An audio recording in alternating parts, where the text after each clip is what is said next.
ঝুঁকিপূর্ণ খাতে বিতরণ করা ঋণ আদায় করতে পারছে না সরকারি বেসরকারি 12টি ব্যাংক। এসব ঋণের বিপরীতে প্রফেশনাল রাখা হয়নি। ঠিক যে কারণে বাড়ছে মূলধন ঘাটতি। এসব ব্যাংকের মূলধন ঘাটতি প্রায় 30,000 কোটি টাকা। বিশ্লেষকরা বলছেন, অনিয়ম দুর্নীতির কারণে ঝুঁকির মুখে বাণিজ্যিক ব্যাংক। মূলধন ঘাটতি থেকে বেরিয়ে আসতে না পারলে ঋণ প্রদান কার্যক্রম সংকুচিত হয়ে আসবে। তাই বাংলাদেশ ব্যাংক থেকেও খেলাপি ঋণ আদায়ে জোর দেওয়ার তাগিদ দেওয়া হয়েছে। দুর্নীতি আর নিয়ম বহির্ভূত ঋণ বিতরণে ক্রমেই দুর্বল হয়ে পড়েছে বেশ কয়েকটি বাণিজ্যিক ব্যাংক ও বিশেষায়িত ব্যাংক।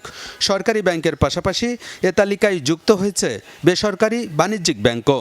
অনিয়ম আর যোগসাজশে বিতরণ করা ঋণ সময়মতো ফেরত না পাওয়ায় মূলধন ঘাটতিতে পড়েছে অন্তত 12টি ব্যাংক। রাষ্ট্রায়ত্ত বাণিজ্যিক ব্যাংকের মধ্যে সবচেয়ে বেশি ঘাটতি অগ্রণী ব্যাংকের। ঘাটতির পরিমাণ 2,500 কোটি টাকার উপরে।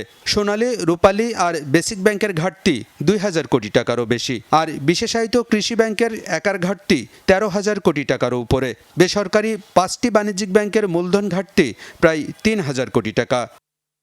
বিশ্লেষকরা বলছেন, খেলাপি ঋণের কারণে মূলধন ঘাটতিতে পড়েছে এসব ব্যাংক। সংকট থেকে বেরিয়ে আসতে হলে খেলাপি আদায় বাড়াতে হবে।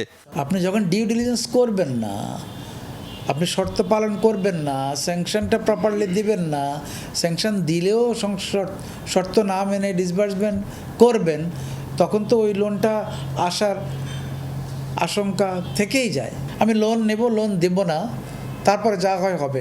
It has become a business model. মূলধন ঘাটতি থাকলে তো আসলে আপনার ফার্দার আপনি লেন্ডিংও করতে পারবেন না, কারণ লেন্ডিং করতে গেলে তো মূলধনের সাপোর্ট লাগবে। তো মূলধন আপনার ঘাটতিতে লেন্ডিং করবেন কীভাবে? নাম্বার 1। নাম্বার 2 হচ্ছে যে মূলধন ঘাটতি থাকলে বিদেশি ব্যাংকগুলো আর ট্রানজ্যাকশন করতে চায় না, এলসি অ্যাকসেপ্ট করতে চায় না, তাই না? তো আর মূলধন ঘাটতি থাকা মানে হচ্ছে আপনার পুরোপুরি ব্যাংকের স্বাস্থ্য খারাপ, জনগণের আস্থাও তো কমে যাবে। বাংলাদেশ ব্যাংক বলছে, মূলধনের যোগান দিয়ে সংকটের সমাধান হবে না। তাই খেলাপি আদায়ে জোর দেওয়ার নির্দেশনা দেওয়া হয়েছে ব্যাংকগুলোকে। একই সাথে ঋণের বিপরীতে পর্যাপ্ত জামানত নেওয়ার বিষয়টিও নিশ্চিতের তাগিদ দিয়েছে বাংলাদেশ ব্যাংক। অবশ্যই পুরনো ঋণগুলো রিকভারি করার ক্ষেত্রে আপনাদের সর্বোচ্চ চেষ্টা করতে হবে। আর নতুন ঋণ যখন তোমরা দিবা, তখন দেখতে হবে যে ব্যক্তিকে ঋণ দেওয়া হচ্ছে ওই ব্যক্তিটা ওই কাজের জন্য কতটুকু ফি, এবং যে জামানত নেওয়া হচ্ছে সেই জামানতটা বিফিটিং জামানত কিনা। ঋণ বিতরণে ব্যাংকগুলোকে আরও সচেতন হওয়া দরকার বলেও মনে করেন বিশ্লেষকরা। আলমগীর হোসেন, যমুনা নিউজ, ঢাকা।